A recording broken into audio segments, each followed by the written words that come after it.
Hello and welcome everyone, MrCarMAN here, and today I'm going to be sharing with you guys on how to change a Volvo key battery. So here's my Volvo key fob for my SUV, and to change the battery, the first thing you want to do is pop out the key blade. And then with a flathead screwdriver, there's a cutout right inside here, and you're going to push in your screwdriver. As soon as you do that, this back cover is going to lift up. The back cover comes out, and this is where your new battery goes. So this key fob right now did not have any battery, and that's why none of these buttons were working. And as far as the battery, we're going to be using a 2032, and I will have a link down below in the description box. And to install this battery, make sure the CR2032 is facing up.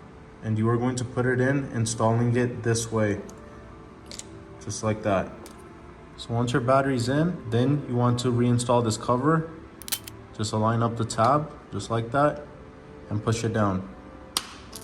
And once you hear that click, it's locked in place, and now we can test out the key fob.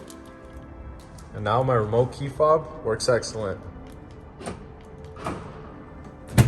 So I really hope you guys enjoyed this quick and easy tutorial on how to change the battery on your key fob for a Volvo. And like always, I'd really appreciate you guys hitting the like button and subscribing down below. And I'll catch you guys soon with another video. Thank you.